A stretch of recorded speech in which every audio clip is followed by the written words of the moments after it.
Wake Up Late with Dougie show. I'm your host, Dougie Almeida. It's Tuesday, December 8th. Only a few days left for Christmas shopping, everybody. But hey, you could have had a gift today. You could have told your friends and family to watch us tonight. Great show tonight. We got two great guests, two fellow comedians on the show, as usual. Good friend, longtime friend, and veteran comedian. A great guy, sweet guy, right? I mean, that's how you got to remember this guy. Mr. Eddie Brill is here. Oh, you're talking about me. Okay, all right. I wasn't really sure about the intro. Yeah. Well, I knew he wasn't talking about me. How can you call okay. how can you call a guy with that beard sweet? And of course, comedian and new friend. I guess we've become friends in the last couple of years, Mr. DJ Sandhu. Howdy. How you guys doing? Hanging in. Had a long day. I didn't get my old man nap in today, so I'm pretty mellow right now. Aren't naps the best? No. I mean, a nice 30-minute to an hour nap in the middle of the day. It's perfect. I mean, that's not enough of a nap. I need like an 8-hour nap. I wish I could sleep 8 hours. I sleep like 3, and then I'm always getting up. I get my longest sleep, even when I go to bed, it's like 3 hours, and then I'm up. I'm up all night. Yeah, I'm having that issue too, and it's not because I have to pee. It's not the stereotypical thing, but yeah, same. I've got the pinched nerves in my neck. I got the herniated discs in my neck. So I wake up, I'll be sleeping on my side, and my arm will be asleep. So then I got to roll to the other side until that arm falls asleep. Yeah. It's already becoming the old man show with DJ, the young guy. Yeah, really. Then when I sleep and I pee, well, I don't pee. I sleep in my pee. And I have plenty of old man issues already. Like what? Well, I can't stay awake is my problem. You guys can't fall asleep. I can't stay awake. I'm on the opposite side of that spectrum. Really? You seem like a more energetic guy to me. You seem like you're always out, ready to go. Yeah, no, that's because you see me for the 2 hours that I'm actually out. It's tricky. I've gotten to that stage in my life where I no longer use an alarm clock. I get up when I get up. I feel blessed. I feel like that's a moment of happiness for me. And 8, 9 o'clock, 9:30. And my buddy Chris Priester, who's with the Ebony and Olive comedy tour I do, he gets up at 6 a.m. I'm like, we were on a gig in Orlando this weekend. I'm like, he's messaging me, I'm going to get breakfast. I'm like, dude, it's 6:37 in the morning on Saturday. What are you doing? I'm only up at that time, but I stay up all night. Like last night, I think I fell asleep at 10. I woke up at 12, and I was up all night until like 7. Wow. Yeah. I could have had breakfast with your buddy. Yeah, you should have come and joined him. Damn it. So listen, now DJ is now is relocated into Vegas. So he's in Vegas. Things are open in Vegas. Wow. But you were in LA, right, for a while? Yeah, unfortunately so. And you made the exodus out of there, as many have. I did it before it was the cool thing to do. I did it back when it was just for my career and not because I wanted to go outdoors. Yeah. And Eddie, of course, is in New York. You're in New York now? Yeah. I got to tell you, I mean, it's really scary in the sense that what is happening in California. I mean, 22 million people in lockdown. You can't even eat outdoors. It's that whole let's go have lunch thing. You can't even do that anymore. It's crazy, right? Like, I mean, there's no science behind that. You can't go outside. I mean, come on, you got to be able to go outside. You got to have a plan, but you can't be over the top with it. Like I live on a crazy street, and there's restaurants are all open right here on my street, and they cut the street in half. They put the restaurants out in half the street, and the cars go down the other side of it. And it's bustling out here. There's people are wearing masks. They're being good. So things are getting done. The original COVID came to America through Europe. It didn't come from China. It came from Europe. And New York got it because everyone flew into New York. And we were the epicenter, and we were losing 35,000 people, So then everyone, paid attention, and then we went down to zero. We were just above zero. But lately, you can't help it. We're up to like 3% now. So, but people are, I walk around all day. I'm out and about. I was out and about today, and people wearing masks. People, paying attention. Yeah, but one thing is too, it's getting cold, so it's gonna be hard to eat outdoors. You know, No, but they're setting up these like tents and all this kind of stuff and heat lamps, and I mean, these people are working. But isn't that just turning the outside into inside? No, because I mean, in a sense, but that's if you had like it open up. But they're making these enclosures outdoors, and we'll see what happens. If you don't hear from me next week, I died in one of those outdoor restaurants. It was really nice to meet you. I just got to know Eddie for a little while. Just the way, It's funny, you DJ, you say that because they said it is kind of, all right, well, what we're going to do is we're going to build a tent outside. Well, it's still an enclosure. You know what I mean? Yeah, so how is that not an inside then? Like, just let me in the fucking building that I came to. Yeah, but there's openings for air to come in and all that kind of stuff. And it's not like a closed off, complete, it's not like a tent where you're in a teepee or anything like that, It's, now, besides the dining and stuff, my big concern is New York, the comedy scene, which is the epicenter of comedy, right? I mean, when you think about it, it's, the Dangerfield is closed. Yeah, Dangerfield's gone. That was my last show, March 14th. There were 4 people in the audience at the late show on Saturday night because people were scared by then. They didn't want to go out. We had 14 in the first show and like 4 in the second. But yeah, Dangerfield, I mean, was around since 1969, so 51 years. That place was the longest running club and classic venue. Just a great place, and gone. Has anybody else? Has anywhere else closed? Are we having any words about the other place? Then none of them are doing comedy. Some people are doing them on roofs, and I really haven't seen or interested in doing any kind of drive-in thing where the people are beeping. But I don't see that much in New York City. There's no drive-ins in New York. But all the clubs, there are some people who are using their rooftops. They're getting crowds of about 30 to 50 people, and people are having a good time. Or they were doing a series in Central Park, which I've done a bunch of times, but it's not as great because, the sound travels and. Yeah, it's horrible. DJ, have you done any of those outdoor shows? Yeah, my week in Laughs Unlimited in Sacramento, what they did was they got a permit to shut down the street out front. Cool. And so they brought all the tables and chairs outside. But I mean, this is Sacramento, so being outdoors is perfect. As soon as that sun goes down, Sacramento is great. And this was end of July. So instead of bringing the speakers out and everything, they got these silent disco headphones.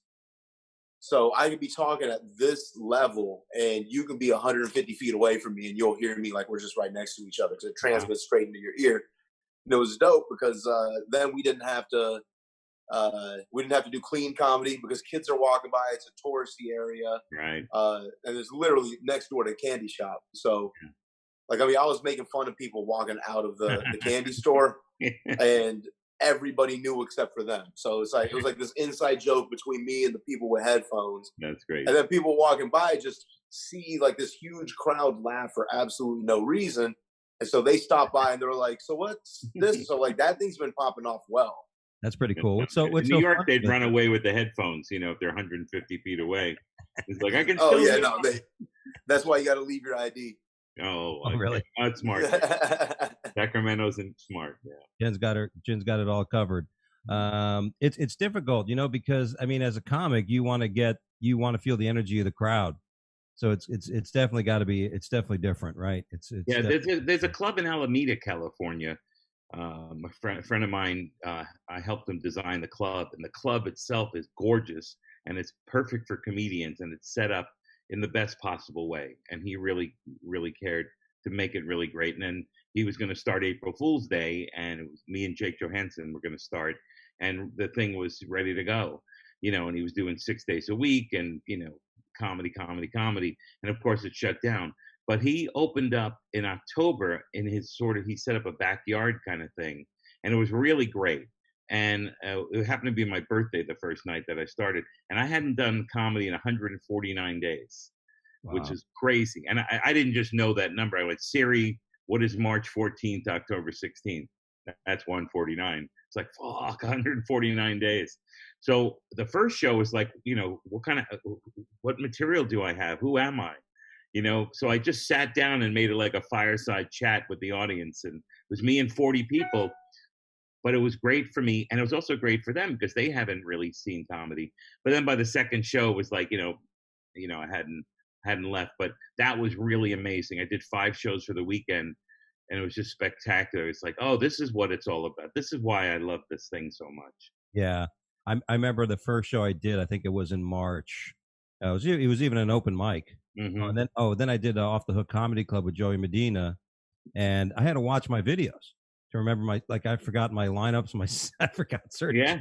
I was like, see, I didn't do that. Once I started getting back on stage, the first week I got back was the second week of July with Mark Norman and Appleton. Nice. And I was like, I can just watch my last recordings on the flight there. And then once I sat down on my plane, I was like, you know what? If I don't remember that joke's not good enough to tell this week. So I was like, I'm just going to tell the jokes that I remember because those are going to be the good, funny ones. That's a great attitude, yeah. As I started going up and getting more reps, I started remembering more and more parts to it. But I've ditched a bunch of dead weight that I used to think was so necessary for me to do because how am I going to sell merch if I don't do the fucking airplane joke? And I hate the goddamn airplane joke. I don't reference my race until minute 25, and now I got to do this stupid TSA bullshit trying to sell DVDs. And then I just was like, you know what? We're just going to do whatever jokes I think of while I'm on stage. And ended up selling 900 in merch that week anyway without doing that joke once. That's fantastic. So, yeah, I the same for me. I thought, you know what? I was writing a lot. I'm still writing a lot. I'm writing every day. I'm working on a film that I'm working on and a whole bunch of things, but I was, trying to do stand up all the time. And I really only wrote 2 COVID jokes, but I wrote a bunch of just material. So now when I went back on stage, I was able to really workshop that stuff. And by the end of the weekend, I had some great stuff. The only problem is I haven't worked since that weekend in October. and you won't until the next October. Yeah, right. Exactly. I'll have to come up with some new stuff. But at the beginning of COVID, I was a little bit like, this sucks, fuck this. But then, about 2 months in, I'm like, well, why don't I just start writing? And I just write every day. I don't have an audience to try it with, but I'm just putting lines out there. Yeah, I mean, you have to do that. And I think like DJ, like you said, there was a lot of self-evaluation during that time. Like you said, there's jokes that I normally do, and they said, you know what, I want to change things up. I want to write a whole new angle of stuff. Like you were at the World Series of Comedy when I was there, and I had been in that contest, a few different years, and I thought, you know what, I want to come up with new jokes these guys have never seen me do. I don't want to go back there and have the same people see me do a lot of the same stuff. So I actually worked on some stuff, and I went to a bunch of open mics. I haven't been to this many open mics since I started, and it's been crazy. Well, we got a vaccine around the corner, so that's good news. Hopefully, we'll see some. Oh, wait, I got to go around the corner. Yeah. I mean, the way they're going, we actually can get. We even have nursing home patients at our shows. Great. Yeah, fantastic. And a bunch of nurses and doctors. That's what you get it first. That's who'll be alive. Well, that's good. It's good that because you worry about that. Will New York be the same? I have a lot of my friends that will California be the same? I think California is suffering a lot worse than New York is. New York, we had 9/11. It was horrible and tragic and devastating. But we did all right after it was over. We got stronger, and I think that's what happens to humans. You go through this stuff and you get stronger when you come out the other side. So yeah, I'm not worried about New York. We're going to be fine and dandy. And the clubs are great. The comics work. It's a real good community of comics, and we look out for each other. So I think I'm sure we're gonna be fine. Yeah, I'd hope to, because there's nothing better I like to going into New York and doing a couple weeks of stand up. Last time I was there, I think I was there for like 7 days. I did like 50 shows. It was amazing.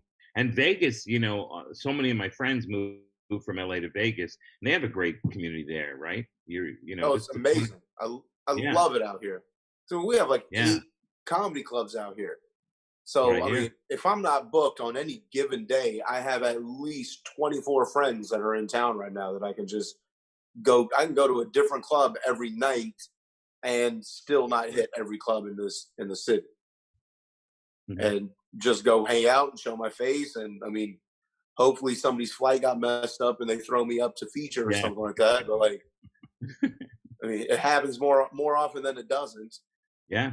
I was supposed to go to Florida for Thanksgiving and see my brother, and picked up a gig on a Sunday, and it ended up not happening. My brother up here and I decided not to fly, and somebody else got the gig. I'm glad somebody else got it, but that's what happens. Can't fly, you can't fly.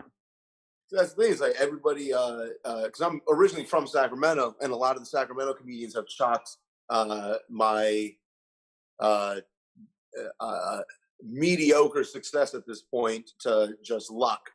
And there was like DJ just gets lucky. DJ just gets lucky all the time. But if you get lucky this many times in a row, you're doing something correct. Right. Like I Barry saw Bonds that. didn't just get lucky so many times that he made it to the Hall of Fame. Like there's something he's doing correct. Right. And if you stay home on the sofa, or if you just go to bars with your friends, or if you're not at the comedy clubs, you have to put yourself in a position to get lucky. Well, Yeah. I Like you used to, I can't used win the to, I, lottery if you don't buy a ticket. yeah, I used to average between 500 and 600 shows a year. Back in the '90s, especially all through the '90s, because New York had so many clubs, and so many, each club on the weekend had 3 shows, and you can do 7 and 8 on a night, and I would just run around and do a million shows. Go to Boston, you go to Nick's Comedy Stop, they do 3 upstairs and 2 downstairs, so you just run from set to set to set. By the end of the night, you're exhausted, but you just did 5 shows. yeah, that's definitely the best. DJ, what you just said reminds me of one of my favorite quotes. Fortune favors the prepared mind. You know, you got to do that, because I've heard that a lot in my life. Oh, you're just lucky. Even my brothers would say that. Ah, Doug, you're just lucky. I'm like, lucky? I said I wasn't lucky when I was on a bus playing soccer on college just to have my scholarship. Traveling for 2 weeks and then trying to do my reading my book on a bus at 3 in the morning. That's not lucky. That's Yeah, determination. Yeah. There's a lot more behind it. And which DJ brought up a good point. It's decisions we make, Eddie. I always bear this. Like successful people seem to be able to make decisions, and not only always make the right decisions, but be able to make that decision and deal with the consequences and deal with what happens from those decisions. You know what I mean? Can you Yeah. can you think of any decisions in your past that were pretty pinnacle, or something that was? Yeah, I mean, it's an action plan. You have to have some kind of action plan. I was doing really well in Boston as a young guy. We were, young comics. There wasn't that many comics on the scene, but it was a good scene. I was in college, so I chose to go to New York to just take it to the next level. And then I went, I started doing well there, and I went to LA because I just wanted that challenge. So I kept challenging myself. And then in like 1990, 91, I went to Europe to go try stand up there, because that was a challenge. And then I started going to countries where English was their second language. Like, I just, every time I started feeling comfortable, I wanted to ratchet it up to the next level, not sit around and just, be happy because I was doing well. I need that. I need some kind of action plan. So that's what happened. But like the beginning of the COVID, I was saying before, I was just like bummed out and screw this and eating too much and whatever. And then I just said, how does that serve me? I say that line a lot to myself. How does that serve me? Well, it doesn't. So what do I have to do? Just get to, pen and paper, tape recorder, whatever it takes, and do these. I've done probably 60, 70, shows with friends where we're just chatting and talking and keeping our brains moving. So, I would say because for me, Letterman was a big thing. I was working at the Dana Carvey show as the warm up. Louis C.K. was the head producer. Then he started writing at Letterman. They were looking for a warm up. They asked me to do it. And then, that really propelled my career, because I got to be able to be on that incredible stage every night for 17 years. You know, just that made me a better comic. Which, by the way, we still remember that great evening when my wife and I went to New York. DJ, this was awesome. We got tickets to go see the Late Show with David Letterman, and then my wife and I went, and we were sitting in that the balcony, in the first seats in the balcony. And after the show, Eddie comes back out on the Letterman stage, and people are like exiting out, and Eddie says, "Come on down," like down the spiral I stair. saw the photo like 3 days ago. I happened to see the photos. Oh yeah, a long time ago. We were young and good looking back then. Oh yeah, well, those days have changed for I me. know. You talk about eating. I went to my doctor today. I weighed 282 pounds, so I was. Look at me. I look like I just ate a bowl of ice cream. Yeah. My face. But you look happy. Absolutely. Yeah. How about you, DJ? Any decisions besides maybe leaving Sacramento and heading to Vegas? Let's see. Yes and no. So this is a common question that comes up a lot. Like you always hear people saying, like, if you can go back in time and give your younger self any advice, what would it be?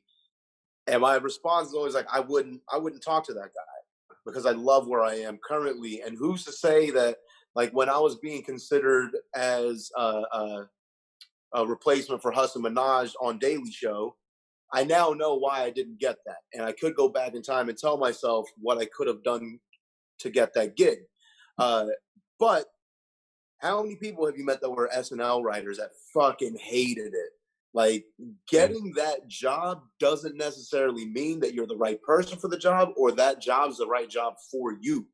I might have gotten it and my career would be in a different place, but I might have also killed myself because I was so fucking miserable and I wasn't prepared to do that kind of a thing. So if I'm happy where I'm at, there's no point in dwelling on the past and regretting an opportunity that didn't go the way that you wanted it to at that time. Something else, because now I've written my own cartoon and we're in the middle of getting that sold. And I wouldn't have done this if I was on Daily Show. Now I'm in 100% control of my own product and I don't have to worry about anything. Whereas there, it'd be censors, and just putting out a brand new high quality product every single day. I mean, I'm doing stand-up comedy specifically because I don't like to work every day. My creativity doesn't flow on a daily basis like that. I'm not a machine that way. I write well when I'm inspired, and I'm inspired very infrequently. Someone asked me when I write, and it seems I write a lot when I'm driving. There's something about when you're in motion, right? I've had a few people like they think a lot when they're on a walk or on a bike. Sometimes when you're like when I'm driving, it seems like my mind is preoccupied with the rules of the road, so my creative mind is just now free to kind of like let it go. So like, oh God, my record, that's a funny bit. You know what I mean? Mm-hmm. Stuff like that. But that's a great point, dude, because sometimes people try to rush it, right? Some people try to rush it and chase after that, and then they find themselves there, and they go, "What? I'm not even ready, or this isn't right, or you know what I mean? I just hate it altogether. I'm 100% ready, but this is just not fun. Yeah, I think it's instincts. You trust your instincts because they never lie. Your brain, you can rationalize anything, and once any mistakes I've made in my life, it's when I've tried to rationalize things. But I just go with my instincts and my gut that never lies. So that's pretty much that's why I write mostly on stage because I'm comfortable up there and I love it. So that's the key for me. Yeah, I think like I felt that's why I went back to open mics, because I felt comfortable just taking my premise on stage and feeling, at this point in my career, being able to just let it go without having to have to set up the punchline, everything considered or figured yet. I just said, I'm gonna let it flow out and see what happens. I mentioned this earlier. I'm the same way though. I actually I get my best thinking is done because I drive in silence. I commute in silence always. Like I don't listen to music at all. Like if it's on, cool. But like I don't purposely turn anything on, and it's because like when I'm driving, my phone isn't in my hand. It's in the back seat usually. So if I get a notification or a text or something, like even if I'm not talking to you, if I see I got a message from Dougie, now my brain is going to start going through oh, these are interactions I've had with Dougie, and now I'm going down this rabbit hole. Whereas if I just don't look at my phone at all, one, I'm not going to kill anybody else on the road today. Two, my brain can go wherever it needs to go. How hard is that for? I think that's a great thing for a lot of people because a lot of people don't do that. They cannot disconnect. You have a million things going. You guys spinning the plates. Remember that old act where the guy would spin the plates and have 1,000 plates going. That's why you compartmentalize. Like I'm working on 6 projects actually right now, and I'm focusing on this right now. This is the only thing that exists, and the other stuff I'll get to later if I have to. But you have to compartmentalize. That's the best way to do it, really. I definitely need a lot more of that because my problem is, I still have my job as a fiduciary. I still manage money for people. I'm still doing my comedy and trying to build my comedy career. And it's weird because it would be great if they were intertwined. You know what I mean? Like they had that familiarity. But one of my mentors said, he goes, look, man, he goes, I know you want it that way because I'd love to wake up every morning and just think funny, just think about that. But unfortunately, I got to look at treasury bonds, the U.S. dollar. I got to look at all this. And the funny thing is when I see fiduciary, it always makes me laugh because when I was a little kid, I had this synonyms book or something, and fiduciary was on the top of the page, like it was the letters that led to all the F words on that page. And as a little kid, douche is hilarious. So you hear fiduciary. So whenever I hear fiduciary, I'm 7 years old again, looking at my thesaurus, just laughing at the word douche. Well, yeah. I'm glad I could bring you back. Yeah, me too. I'm glad you can. It shows. I never what's left of my mind is, I never want to be so mature that the word douche isn't funny. Oh, right. Exactly. It is.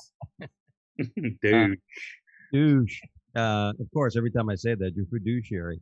That's why one of the projects I'm doing is a corporate bit, where I want to try to do presentations at Merrill Lynch conferences and things like that, taking comedy on the financial planning side and making fun of stuff like that. So, but you're right. To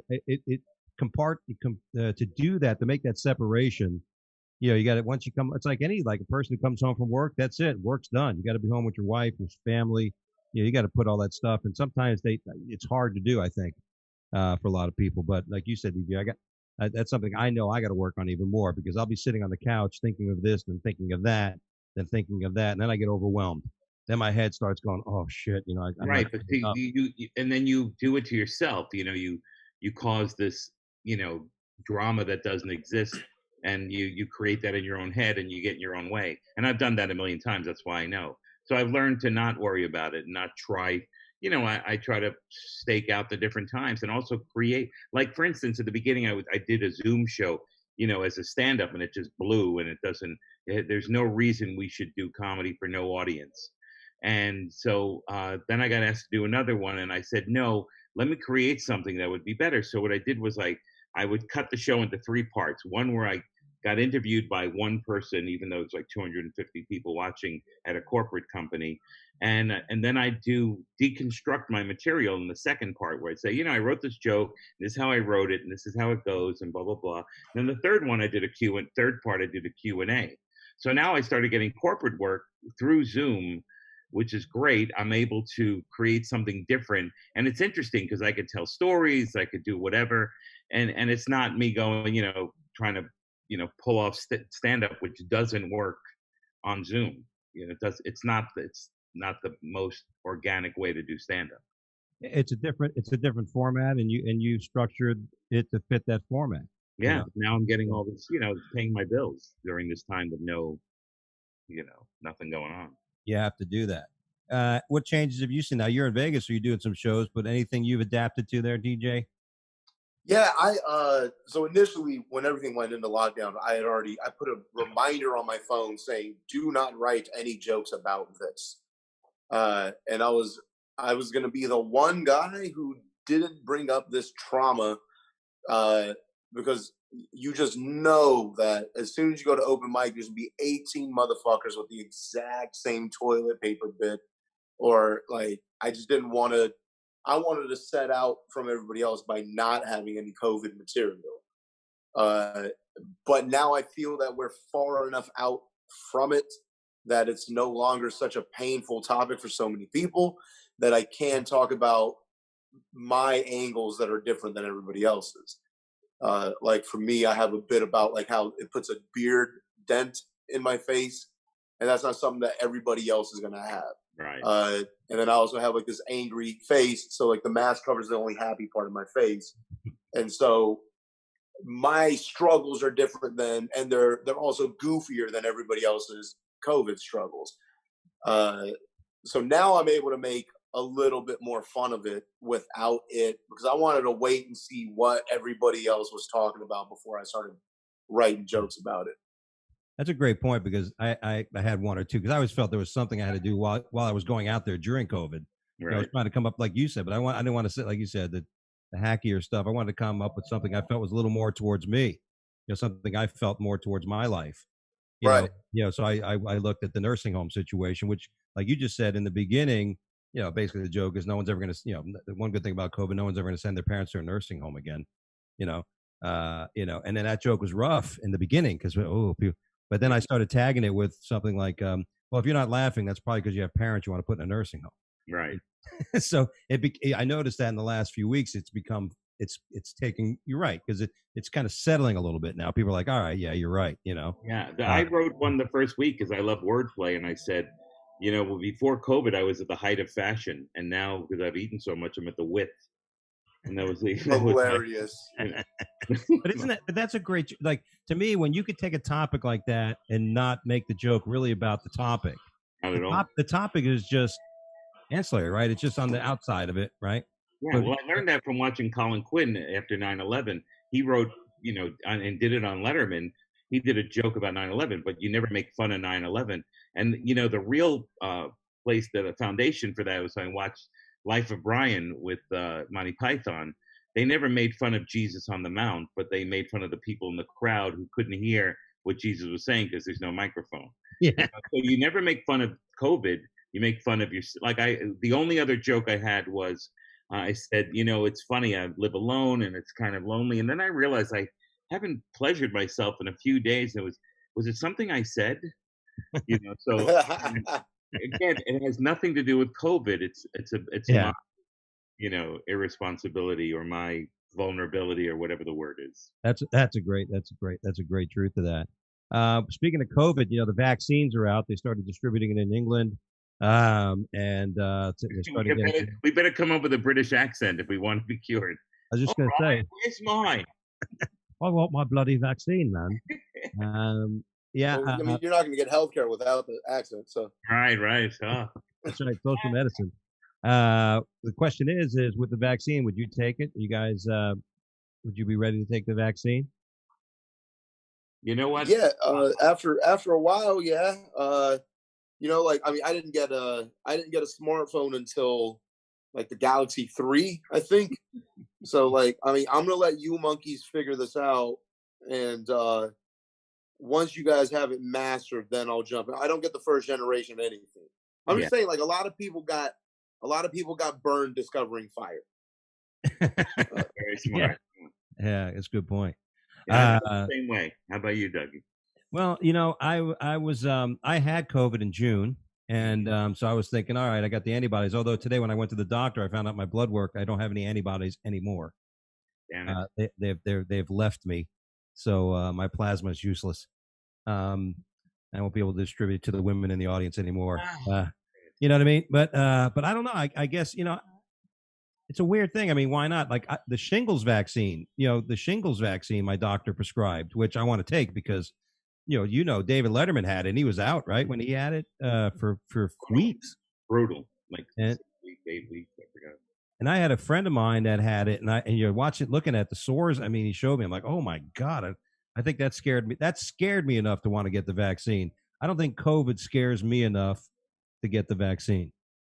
What's interesting is that, when you create a vaccine, there's the issue of a whole bunch of pharmaceutical companies want to get together and they want to put their product in it.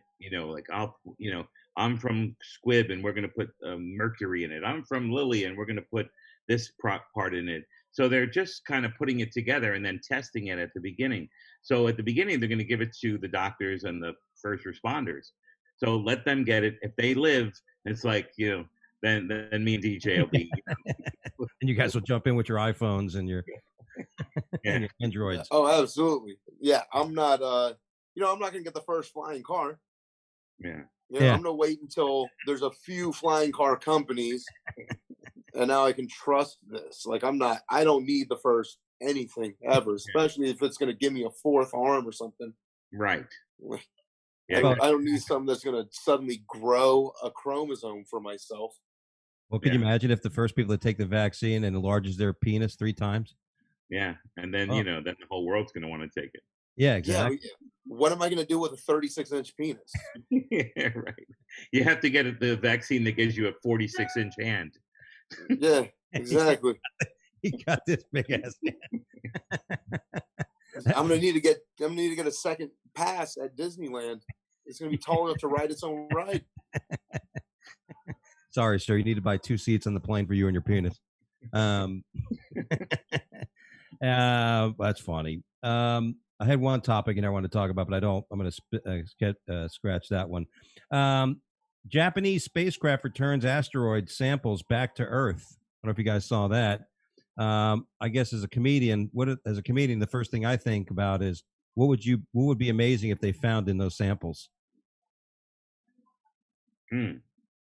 It's hard for me because when I hear asteroids, I always think of Schimmel. Why do they call them asteroids? And instead of, they should call, hemorrhoids asteroids, so it's hard to say. I think that if for that kind of joke to work, you need to, find out like what do I either really need from that, or what was the worst possible thing that can happen, in that scenario. So the worst possible thing to happen is, like diarrhea or, some kind of COVID-20. Yeah, COVID-20, COVID-21. Test tube with COVID-20 There's on it. the joke. Don't open. It took the 3 of us, but we got it. You got the punchline, though. It says "Don't open" in Alien. I don't read Alien. Right. I thought it said "Open quickly." It's funny because there was a story out about the Israeli space security chief that says aliens exist. If you saw that, Yeah. And he's already being laughed at. But the guy is saying, "Hey, look, I already got my degrees. I already got my credits and everything." But he says that that we know the Israel and the United States have been in communication with the aliens. There was a guy from Canada who used to be the defense head of the defense ministry of Canada who says they're there, and there's 4 types of aliens. So the question is, fellas, what do you think? You think? There's the monoliths that have been showing up all over the world. Those are definitely man-made for sure. Yeah. That's there's, and also like notice where those monoliths are shown. They're not showing up in interesting places like New York. Right. They're showing up in places that are so boring that if they showed up there, people would actually talk about it. That's right. Right. If they showed up in Chicago, nobody would give a fuck. They would have thought that it's just an art project or an installation that's been there for years and they just didn't notice it. Yeah, that's true. It's funny how they disappear. We have a story today we're going to do about it. But as a matter of fact, let's do it. It's time for time to play. It's the news is a joke. This is where our comedians are basically challenged to come up with jokes from the news, kind of like you did on that video I saw, DJ, from the Looney Bin. Here's where guests utilize the comedic abilities to make jokes of the news, compete for the biggest laugh. This week's prize is a broken foosball table and a $100 gift certificate from Blockbuster and from Toys R Us. So good luck. Our first story is an escaped. Let me pull back over here. The first story is in Namibia, a man who's actually named Adolf Hitler. Right. Wins the election. Now, to me, it's a surprise that anybody would name their kid Adolf Hitler. And supposedly his father didn't know. He's like, oh, I didn't know that was a bad thing. So, he doesn't really read the Namibia paper, the newspaper, the Namibia Times. We were going to name him Satan, but we thought that might not be good. Let's just go ahead with Hitler. And the sister is Eva Braun. Adolf Hitler was elected last week as counselor for the Umpunja constituency. Mm-hmm. Adolf Hitler and other Germanic first names is not uncommon in the country. Yeah, I guess because they colonized Namibia, so somewhere that passed along. My buddy had an open mic joke. He says, "I want you to try to work with it." I never did, but he goes, "Could you imagine who, when Braun, his wife, I forgot her name now. You just said it, Eva Braun. Could you imagine who she was going out with before Hitler, and then she broke up with him to go out with Hitler?" Hey, Dad, I have a new boyfriend. I want you to meet him. He's a real nice guy. He's really a go getter, and you know. But I mean, like the previous guy, Mussolini, who you were dating, he was more my type. He just didn't have enough drive. Yeah, he was a little slow. He liked to eat his pasta. Yeah. He had like a think global but act local kind of. I needed a more of a act global kind of a fella. Yeah, he was more of a regional leader than a global leader. He didn't. Yeah, I need a district manager, not just a store manager. Right. Might as well go out with the bag boy. Yeah, exactly. Wait, so is this a black dude then? Yes. Yes. So that's way better. Yeah. That's so much better. I think Adolf Hitler's turning in his grave right now, knowing that a black man has been. Yeah, you're right, dude. Because I mean, his father's name is Jesse Owens, which is really weird. It's just amazing. Like, I just love reverse cultural appropriation.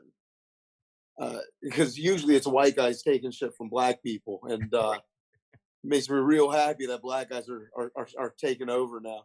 That's right. These tables. Well, we didn't mind when they took our fat white women. Go ahead, take her. You know what I mean? That's I'm cool. I'm cool with that. Yeah. Some guys would be angry. Yeah, some guys. Usually Spanish guys. Hey man, you're taking my big ass girl, man. Yeah, well, that's good. Let's hope as long as the person. That's all I have to say. Is good luck to him. Yes. Yeah. Could you imagine if he ends up taking over Poland? Yeah. You know what I mean? Yeah. And he got elected. That's the thing. You would think if the name Adolf Hitler was on the poll, was on the electoral ballot, you may want to avoid it. You're like, holy shit, this didn't go to last time. Yeah. See, that's the thing. Is like, I mean, fucking, it doesn't matter what part of the world you're in. Millennial hipsters do everything for irony alone. Yeah. It could be an ignorance too. It could be like the people have forgotten history that is so far back that they don't even actually remember Adolf Hitler. One of the other guys he ran against, Joseph Stalin, Chairman Mao, Pol Pot. That was the electorate party. Most looks like Hitler. He's the runoff between Hitler and Pol Pot. Yeah. Who killed more people? I mean, vote to who helped more people. Sorry, I messed up. Yeah, that's a Vivian accent, by the way. Yeah, I didn't know if that was. I just went into autopilot. No, people in Namibia have no idea that you're not. Yes. Yeah. I mean, look at my face with my lighting. I couldn't be more Namibian. Yeah. So he was. Yeah, he was. He's good. Good for him. He doesn't look anything like Hitler, by the way. There's no resemblance. And I wish him luck. He's probably a nice guy. He's probably got shit his whole life for his name. And you're right. I mean, can you imagine? I mean, it's not like his name was Dick, and that's one thing. But this guy is named Adolf Hitler. Can you imagine? Yeah, it's not like he just found out about his name. No. Like it's just like, I mean, when I worked at Chili's, every time a table would sit down, they would sing a song with my name in it. And every single time I'm like, oh my God, that's so clever. No one's ever done that before. They're like, really? I'm like, literally every day, you fucking monkey. What do you want to drink? And like, I'll just go on with my day. Yeah, all the little kids are like, oh, Hitler's coming over again today. My mom's dating Adolf Hitler. He seems like a nice guy. Well, this was a story that you actually talked about. Ultra-conservative MP leaps from window as Belgian police raid orgy for breaking COVID rules. Again, the funny thing about this story, yes, this guy was against gay marriage. Yeah. He was against, that. And here he is, and mostly male orgy. And he had ecstasy in his pocket. And I always said, look, anything that leads you to sleep with another man is ecstasy. Yeah, right. Who hasn't, Who hasn't played with a penis on Yeah, that? I did ecstasy back in the day in the '80s when I was in the late '70s and that was before it got all speedy or whatever it became. I don't know, but I enjoyed it. I had a good time. I had great sex on it. So obviously these people knew, or I think I had great sex. At least from my perspective. I couldn't answer. I couldn't answer for my It could have been partner. horrible. And people are still talking about it. Oh, Eddie Brill, my God, it was horrible. But no, if they're gonna party, ecstasy all the way, baby. DJ, have you ever done ecstasy? Oh yes, Yeah. absolutely. That was like all there was in like 2000 to 2002. Like Yeah. it was just impossible to find mushrooms anymore. Uh, I lived in Hollywood, Florida for junior high school and high school, and West Hollywood were all cow fields, the Cooper City area, and we would just go and pick the mushrooms out of the dirt, and we'd make tea, and we had a lot of fun. That's funny. So you actually felt comfortable pulling the wild mushrooms and utilizing them. Yeah, well, actually, there was a little kid named Russell who fit under the fences, so we drove him out there, but Russell did the work. So Russell was your dog, your fetcher. Yeah, I get good it. kid, Yeah, with the older guys. So my oldest brother wasn't so lucky. He tried to do the same thing and he got poisoned. oh my God, I don't think he had as much knowledge of mushrooms as you did. yeah. But yeah, here's a member of the European Parliament tried to escape through a window after police raided a 25-strong, mostly male sex party in Brussels. And of course, when they found the drugs on him, he's like, "Oh, those aren't mine. Yeah, those aren't my drugs." Did he did he put his pants on first before he left, You would hope. or did that come up during the cavity search? No, they found it in his pants. Yeah. they found Brussels sprouts in his ass, but that's Yeah. they found somebody else's drugs in his ass. And he tried to claim diplomatic immunity from that's Lethal the Weapon. Vivian accent again. Yes, that's my Nimbian. Great scene in Lethal Weapon, right? When the guy from South Africa, diplomatic immunity members. Yeah, they said he tried to get it. I think that's great. When you bust these people that are hypocrites. I hate hypocrisy. I really do. I mean, if you feel a certain way about something, great, live it. Yeah. But when you live the opposite and proclaim something else, how dare? Oh, I love when those stories come out.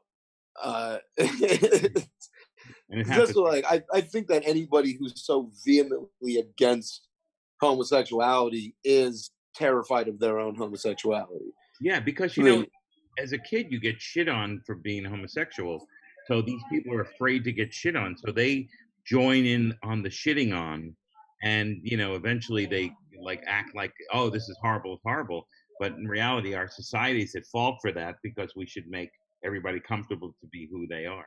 That's the sad part. Yeah, it's like when you reach the age where you realize masturbation is not gay. You thought your priest used to say, "Oh, it's a sin." That was the one thing when I did confirmation, I had to admit to. Yeah, hey, Father, I don't know if you know about it, but it's fantastic. It's much better than reading. Yeah, you should try it sometime. I mean, you have the robe, easy access. Come on.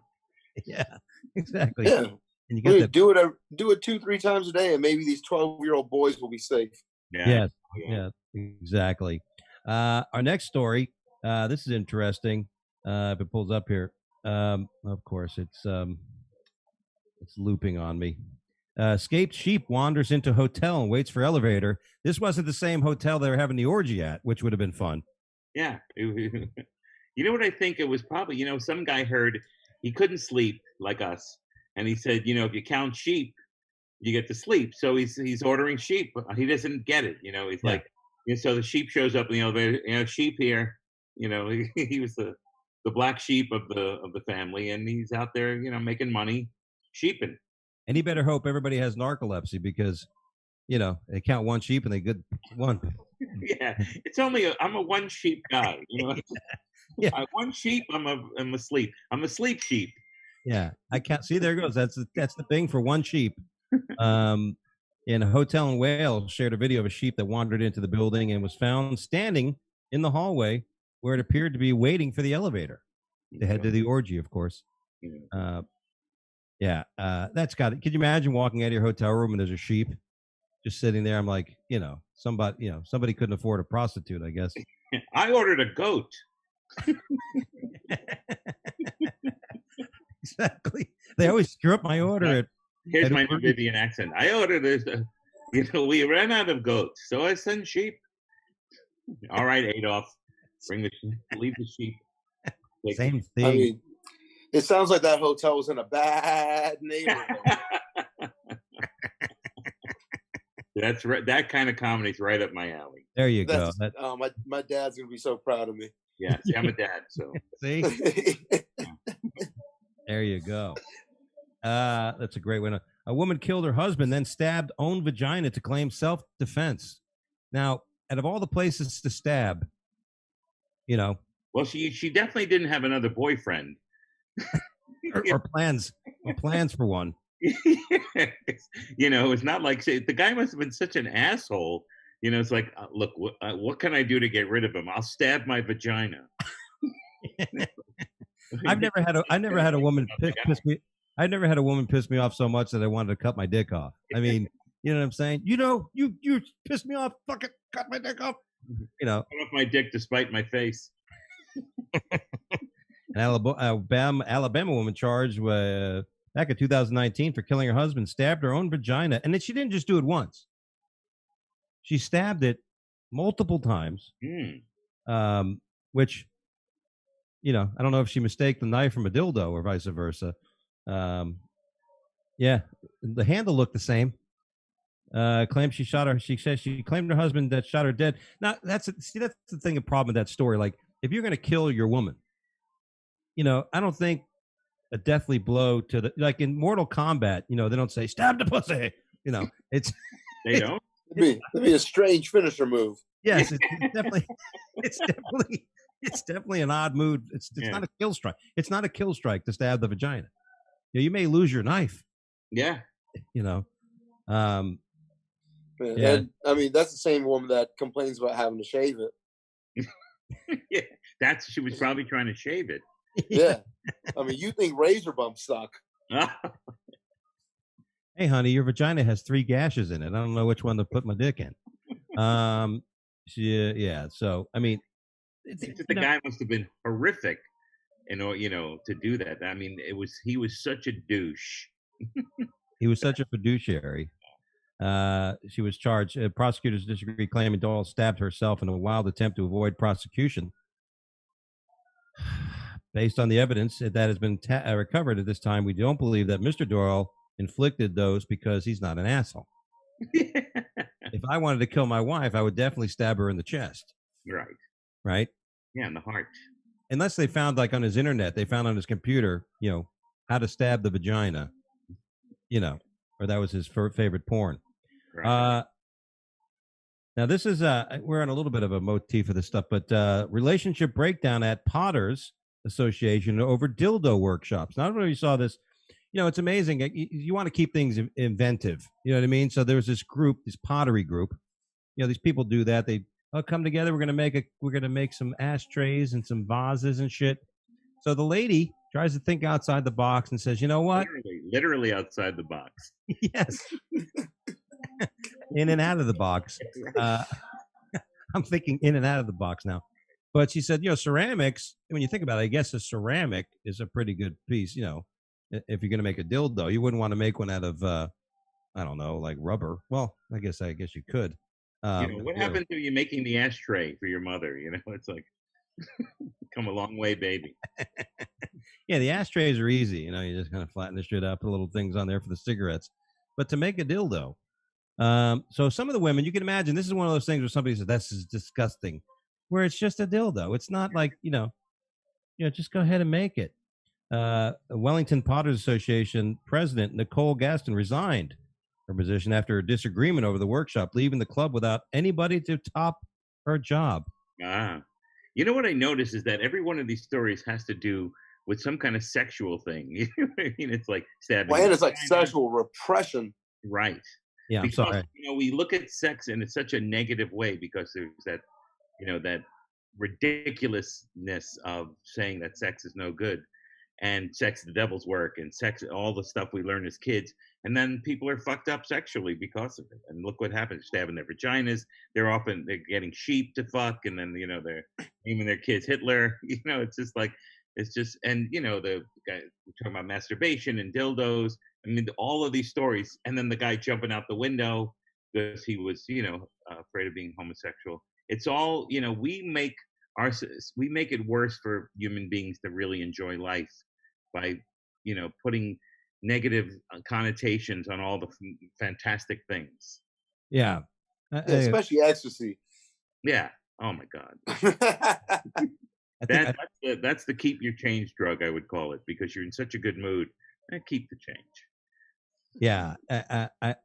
That was amazing. We used to go to South Beach all the time. My buddy and I would do that, and it would just be, I'd get there on South Beach on Friday. I'd come home Monday, and nothing. I mean that, but the depression, if you did that drug too much, and you deal with depression because that's the payback, right? That's life, right? If you're gonna, that's like Pandora's box. If you open Pandora's box, Pandora's box, the dildos, it's all related. I gotta talk a box. I gotta talk of a box. Yeah. See, that's the, is anybody surprised that somebody in a pottery club was offended by a dildo? Like, that's not surprising at all. Like, if this was a person who was okay with having sex in any capacity, they wouldn't be in a fucking pottery club. Yeah. You think pottery clubs are attracting a whole lot of freaks? Like, no, they're in that club because scrapbooking is a little too risque. Right. Yeah. And you can't stick a scrapbook up your vagina. Exactly. Stamp collection's no longer there. But it was really horrible. They're like, those Beanie Baby whores. Oh, just clutching their pearls. Yeah, it's crazy. I mean, but I'd hope my wife would go and get a nice dildo, especially if she made it herself. But then I'd be embarrassed. Then you have to worry about it because your wife brings back a big old dildo that's bigger than your dick. Then you're like, honey. And you have to go back and make a vagina in your class, clay vagina, and it's just. Yeah. Or you can just stab her vagina. Right. That would be great. Yeah, get a dildo with a knife attachment. Yeah. Unsheath it. Exactly. I said this, we talked about the monoliths, but this was an interesting story. A phallic landmark statue in Germany mysteriously disappears. Police are investigating. If you see it, it's a big looks like a big wooden dick. It's about 7, 8 feet high. It's very girthy. You're right. A lot of girth. But supposedly that somebody had probably bought it for their family member as a joke. And they said, what did you get me this for? Why don't you get me a PlayStation? And then, then they put it up on the mountain and where it sat for a while. I wonder if it's the lady who stabbed her vagina because she needs something big now to fill those holes. Yeah, you can't be satisfied. You always have to go up a bigger size. Then you end up bringing it to an orgy. Then everyone, climbs the old dildo and then jumps out the window. It says here, a local media reported that police in Bavarian town of Kempten, 79 miles southwest of Munich, are investigating the disappearance. Although it wasn't clear whether it was a crime was committed. They don't know if it's a crime if somebody stole the big wooden dick. Like, you know what I mean? I would just love to be married to one of those police officers, and he comes, how's work? It's like, just another day at the office, Like, this is what I went to the academy for. Like, our tax dollars. I think about this a lot. Like anytime I go to like a strip club, there's like regulations posted on the wall and shit. That means that there's somebody in the government whose job it is to go to these establishments and make sure that they're not just a whorehouse cover. So your tax dollars are going to my fucking lap dance just to make sure that this girl doesn't try to suck my penis today. Yeah, like, right. how do you get that investigation job? Like, some people are fighting actual crime, and these guys are just investigating a penis statue. Like, yeah, that's not fair. Meanwhile, there's people being killed. There's people, There's like there's all kinds of crime going on in Germany, but there's a few officers on the case of the stolen wooden dick. Um, you know what I'm saying? But Can't wait actually, for you to come home. What did you find today, honey? Was it a wooden dick or was it a stabbed vagina? tell me about your day, honey. I'm so interested. You're right. It's funny too because there was a story a while back about these cops that go in to bust the Asian massage parlors. And back in the day, they just had to ask for the exchange. But now they're saying the police officers can go through with the act. You know, so you imagine what it's like in the roll call that morning. Okay, we need somebody to sign up for the Asian massage parlor. I'll take it. Yeah. I'll take it. Billy, you've done it 6 times this week. Yeah. I had 30 visits. I'm ready to turn in my evidence next week. I'm gonna go a few more times. Absolutely.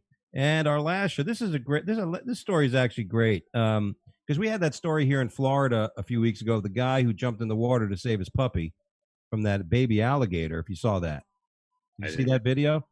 Oh yeah, absolutely. Yeah, and it's funny because it was an alligator. It's about an alligator about 4 or 5 feet. The baby alligator in Orlando area where the alligator came and took the little puppy, just grabbed him and jumped in the water. And the old guy, like 60-something years old, jumped in the water, dragged the damn thing out of the water, and pulled his mouth apart.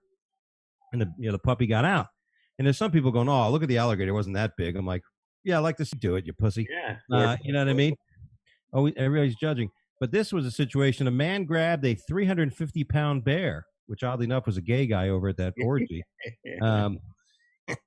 Man grabbed a 350-pound bear by the throat and punched it in the face. Yeah. To save his pit bull dog from an attack. Wow. Can you imagine the guy sitting out there? There's a bear that gets his pit bull. Like a pit bull's a mean dog, but I guess a 350-pound bear. I think the worst part about the story is they got home and the pit bull got into the chocolate stash. It died. Yeah. I did all that saving. Idiots. You fucking imagine? Like, Jesus Christ. You got into the kid's Christmas stash. It's funny. Why is it always my luck? Yeah, the guy goes to the hospital for saving his dog from a 350-pound bear.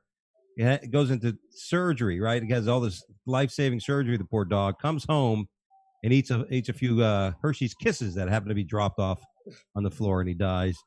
My buddy reminded me of the time I have a little Jack Russell, and my buddy who used to come do the podcast with me went out. Before we had a pre-show before the show, we'd go out to the pool. We'd smoke a little bit. So one time we get done, we're doing the podcast. I walk out into the kitchen and my little Jack Russell's sitting there like wavering on the floor. I'm like, "What's the matter, dude?" And he went to touch him. He's all messed up. He ended up eating half the joint that he left. Jesus Christ. Yeah. So now every time now my buddy Pete would come over, he'd be like, he'd start Jones, like, "Pete, man, you got a dime bag on you?" It's crazy with animals, man. You never know what's going to happen. Well, what would you do though in that situation? You got this bear eating your dog. What are you doing? I mean, listen. I mean, I don't know. I mean, would you go out and attack a 350-pound bear for your dog? Fuck no. No, absolutely not. I would run away. I try to negotiate with him. I go, "I got all this chocolate.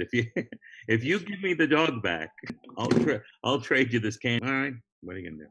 No, absolutely. The way that I'm looking at it is like, this is why the dog is here. Is you're the sacrificial lamb. I'm sorry, buddy, but I'm getting back home. I am absolutely leaving. Because we already and if anybody thinks that that's a mean, every single person you've ever met who's lost a dog has went back and got another dog like 2 months later to replace the one that they lost. Yeah. So, I mean, I'll go get a sheep and they'll come right to your hotel. Yeah. The sacrificial lamb, there's a sheep, there's a goat, there's, Yeah, I don't we got bears, we got dogs. You're right. It's not like it took your grandma. Right. It's like your grandma's getting attacked by the bear. You can't go get a new grandma. Yeah, I mean, you could. You can go over to the nursing home and go, "Hey, lady, Do you have any grandchildren? Would you like one? Because my grandmother just got eaten by a bear, and I really need someone I can hang out with on holidays. Actually, if you went to the nursing home, they would think you are the grandson. You just Right? say, "Hey, Granny, remember me? Oh yeah, I remember you." Yeah. Help me! I've got COVID. Yeah. Yeah. Hey, She's Grandma. walking around like, this is my grandson Adolf Hitler. Yeah. He's a nice boy. He's very energetic and very, yeah. A little And territorial, but yeah, he's got some things with the Jews. I don't know what it is. Um, yeah. Hey, Grandma, here's a change of beneficiary form I'd like you to fill out and Well, I, sign for me. I don't know. All right, sign here. 100% to me. Thank you. Uh, that's the way it goes. But hey, guys, speaking of that, that's all we have time here in the Wake Up Late with Dougie show. That was fun. Been a fun hour. I want to thank my guest Eddie Brill and of course DJ Sandu. You Yeah. guys have been great. Thanks for joining us on the show, and we do appreciate it. And by the way, anything that what's coming up? You guys got some shows? You guys gonna hit the road? What's coming up for you guys? Well, you go first, each. No, I'm actually finally going to be home. I've pretty much been on the road since the second week of July. So I get to actually just be home for the next couple of months. And so I get to actually just be home for the next couple of months. And just going to work on getting this, getting the final stages of this cartoon sold now. That's cool. That's Yeah. awesome. So hopefully it'll be It'll be in animation stages by February. Is the cartoon based on you, or is it a different character? Oh no, it's based on Jesus. Jesus? Yeah. Oh, okay. So it's on a recording. That's about as much as I can legally say. Gotcha. Well, that's inspiring because I have a cartoon I've been wanting to write. It's a story about Flaco Gordo. Ah. he's a little chubby guy, but he's handsome. He's got skinny legs. Guapo. Yeah. I like the audios, but the theme ones. He's an interesting character. Eddie? Yeah, I'm home. You know, I've been writing. I'm luckily working on a lot of things. I have, I'm definitely got a job writing on this film. I'm very excited about it. You know, filming it next year. I got that. I'm working on this really even bigger project, which is I'd be an executive producer of, and we're in negotiations right now, and that's good. Also, I have two or three other things. Like I have an animation project that someone brought me in on. It's kind of cool. I don't know if it'll go anywhere, but a few different things I'm writing, and I'm doing a bunch of these corporate Zoom shows. I'm having fun. I'm making the best of it but I really miss stand up. It's my favorite, and I want to do stand up in front of 250 packed, sweaty, people who are laughing, spitting all over the place. Danish orgy goers. That's what I want to do. That's all I want. Is there any but you guys? Is there anything better than performing in front of a live audience? For me, it's the ultimate. DJ, I honestly haven't missed it. I haven't really missed it a whole lot. I've being forced to stay home for a couple of months, and then once I started getting booked again in July, coordinating with rides and Ubers and trying to find my food and trying to figure out what the flights are going to be and can I get here in time to do this show and like trying to string together all this stuff. Like I didn't realize how much anxiety that was bringing me at the time. And so once it got taken away from me, I was like, oh, cool. I can just stay home. I can cook for myself. This is so much cheaper. I'm getting higher quality food. I'm not eating Whataburger. That shit is garbage. Yeah. It's not food. Like, it's not. It's like I felt might as well energy. Eat a pencil. Exactly. I was sleeping better. I was able to stay awake through the entire day. I was thinking better. I was able to write this entire season by myself. So I didn't really miss it a whole lot. And now that we're getting back to it, I love it for sure. But I could absolutely do without it. I don't need it. I'm not as addicted to it as I thought I was. It's funny. It's definitely funny you should say that. A friend of mine said the same thing. He's like, now that he's free of it, he realizes all that extra energy and the anxiety, of prepping before you leave, That's my big part. If I'm going to go on the road for a week or two, I got to get everything organized at home. I got to do all this other shit before I leave, and it's like, it just starts getting on you. You're right. So then all of a sudden you don't have to worry about it. It's like, all right, the rush out the gate. Yeah, yeah. When everything was shut down, I wasn't worried about sending emails, so like I wasn't trying to get booked in, wasn't trying to find a paycheck in April. Like I was just sitting down and just like I finally got to watch other people's work. I mean, there's so many comedians that I work with a lot that I've never seen the movie or the TV show that they're on. Like Brett Ernst is one of my best buds. I finally got to watch Cobra Kai. Yeah. Like I finally got to watch a couple things that Roy Wood Jr.'s been on, and like, Yeah. and not just lie and say that, oh yeah, I like that project. Like now I'm actually, I was able to really see the projects that my friends have created and been a part of, and now I get to see why my normal life friends are so excited about the people who I'm friends with in comedy. I'm not a fan of anybody anymore. Like anybody who I'm a fan of, I actually know them personally at this point, and I don't realize how big and famous they are until somebody comments on their photo, and I'm like, oh, like uh, it was cool to be able to watch what my friends have done Yeah, before I had even met them. yeah. That's definitely a feeling in this business, right? The camaraderie of the brotherhood of the comics, I love it. and then what we all share. I think that's a. I remember the first time that really hit me. I was actually on the phone with Jim Florentine one day. He's like, "Hey, whatever, Doug, how you doing, buddy?" And then all of a sudden, Will Shriner called in. Right. So I'm sitting there, and I'm only a few years in comedy. I'm thinking, I never thought I'd be talking to these two people, at any point Right. in time, I've But had a lot of dreams come true that I never dreamt.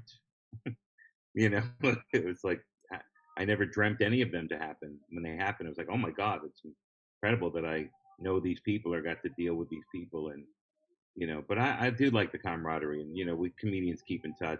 I had a poker game in my house for 23 years every Monday night, and it was all comics. And, we sometimes had two tables going at once. We had, and then one person was in my room using the Sega and the other one in the living room using the Nintendo. And, that's the part I love the most is, in New York, we have a great community, and it's great. I've been traveling all over the world for years and years, so, I have friends call me up, and it's like, and now with Zoom or, this kind of thing, I talk with my friends in England or Australia, whatever, and it's just so easy. And, you can see them, and it's pretty great.